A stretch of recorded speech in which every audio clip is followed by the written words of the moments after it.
Have you imagined life without media?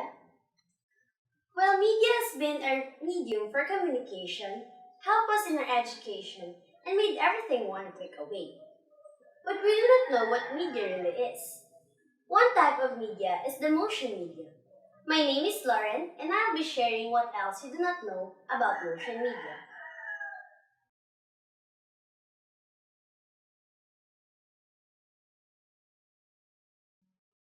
Films, televisions, online apps, and videos are all examples of motion media. But in motion media, it is classified into motion pictures, motion videos, and animation. Let's start with motion pictures. Back in the day, when the idea of Thomas Edison's kinetoscope and the Lumiere brothers, which led us to the very first practical camera, it signals the birth of motion pictures. Of course, you have heard MGM Grand Films, Paramount Pictures, and Warner Brothers' 1957 film of the iconic Marilyn Monroe, which gave her top awards from various award-giving bodies or even in local scene Sampaguita Pictures. The young Gloria Romero in her 1953 film, Recuerdo. It has been conventional even before to watch movies to be entertained. I know you've watched Titanic, the story about love and death. When we are sad, we ought to watch sad movies to compromise our feelings and even stories of betrayal, revenge, and hope. Motion pictures, however, go beyond the individual and personal. But few people know that the elements of motion media are actors, camera angles and movements, props and costume designs, hair and makeup, special effects, sound, and musical scores. These elements give life to films. When put all together, it is what you call mise en scene. These elements are used to further interests, tools for propaganda to support human rights and cultures, promotes racism, sexism, classism, and ideologies. An example of this is the 1915 silent epic drama film, The Birth of Nation. It is originally called as The Klansman. It is a commercial success, and at the same time, it paved way to high controversies for its black men, which is played by white actors in real life. It shows sexual aggressiveness to white women and portrayal of Ku Klux Klan. The film had its wide-range protests, and on the other hand, 1,000 white Bostonians flocked to see The Birth of Nation.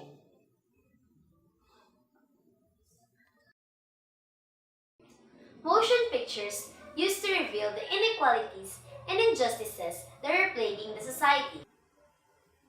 In the 70s and 80s, filmmakers were inspired by what's going on in reality.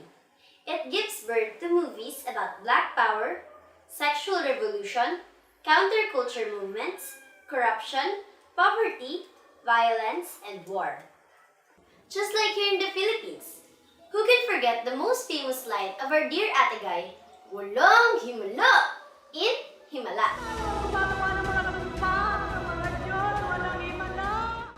The collaboration of the sought-after actresses in the country for the movie Working Girls Buntalin mo minsan yung mga yan kung hindi yan matuto.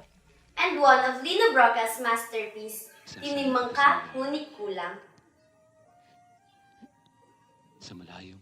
These are some of the films that show the political and social issues here in the Philippines.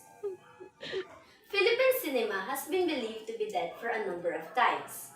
It is a war between the big-budgeted Hollywood movies and the Philippine mainstream movies. There was an explosion of bomba films back in the heights of Alma Moreno and Jacqueline Ocas's popularity as one of the bomba actresses back in the 80s. This is said to be the final nail in the burial of the Philippine cinema.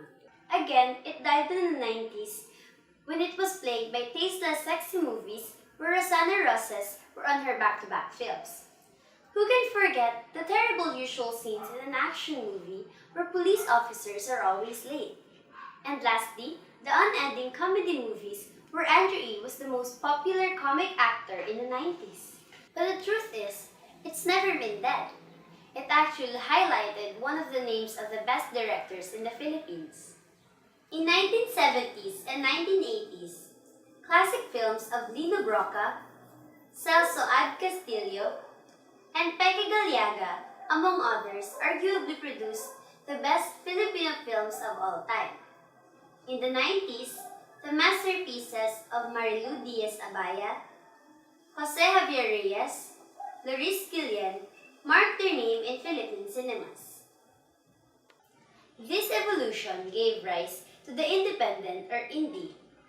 These are films that are made outside of the high-budgeted cinema outfits. The difference between mainstream and indie is that in mainstream, it is a star power, commercial films that cost a huge amount of money to produce a box office hit. While in indie, it tackles in a serious approach and uses the artistic side of a director. And it also has controversial themes, which is mainly about poverty, crime, and sex. Before Coco Martin went mainstream, he is the king of indie for his award-winning indie films in and outside the country. Salamat kayo sa kuya nyo. Naku anak, sana tuloy-tuloy na yung trabaho mo, no? Siyempre, ako pa. Indie films are often shown in film festivals such as Cinemalaya, Cinema One Originals, Cine Filipino, and festivals abroad. So we will now proceed with the motion video. Let us begin with televisions. Televisions has been so common in households today that we are able to see and view the world in just one sitting. Filipinos are fond of watching noontime shows. It served as a common pastime. Just like Eat Bulaga, it has been with us for 4 decades now. Soap operas. Who can never forget the Meteor Garden, which changed Philippine television viewing? Umalis ka kung gusto mo! Kahit pa Amerika yun o Africa, wala na akong pakialam sa'yo! From Mexican telenovelas like The Woman in a Red Dress named Rosalinda, The Young Chabelita, and others.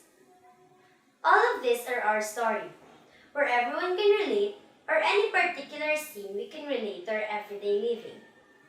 Now, we're actually hit by Korean novela craze, where all 3 big stations in the Philippines showcase Korean series. 마감은 내 담당이거든.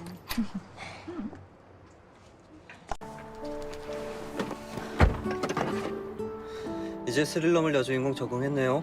왜 이렇게 늦게 와요? 잡힌 줄 알았잖아요. We even do remakes from this Korean craze. I'm a liar. So I'm a liar. So you're telling me I'm a liar. Pak the Nerd videos.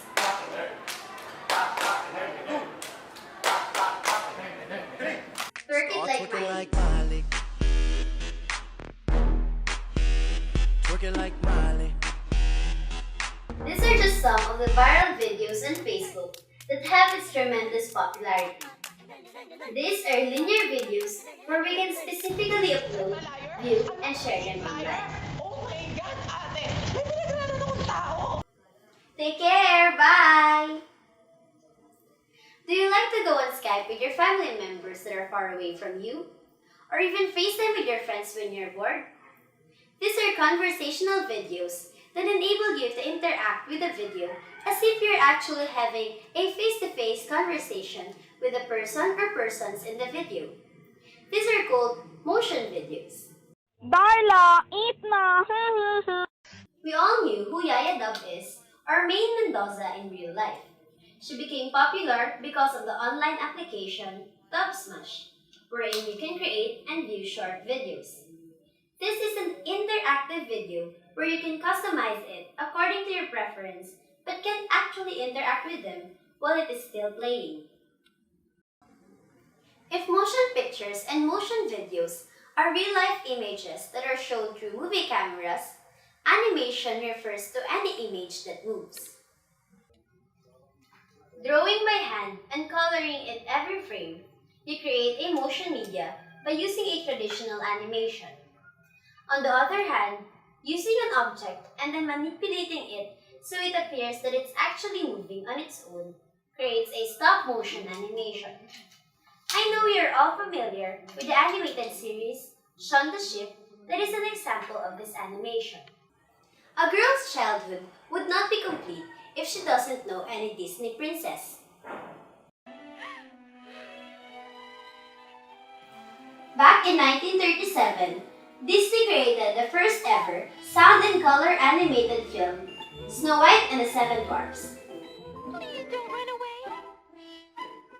Also, kids from the 90s surely did not forget the most famous 2D animated shows, Lupin the Third, Slam Dunk, and Pokemon. And of course, who would actually forget about the famous Sheriff Woody and Buzz Lightyear of the 1995 animated comedy adventure movie and was considered as the first all CGI film ever made. Some popular CGI companies are Pixar, DreamWorks who created Shrek and Kung Fu Panda series, and Blue Sky who made the Ice Age series. For the motion media production, it undergoes 3 distinct stages. The first stage is the pre-production that refers to the tasks done before the production. Storyboarding, financing, screenplay, casting are some of the things that are being considered in this stage. The second stage is the production that begins once the footage are being recorded. What was planned in the pre-production will be captured in this stage. In this process, you will need to settle the correct lighting, framing, and composition. The last stage is the post-production that begins after all the footage are recorded.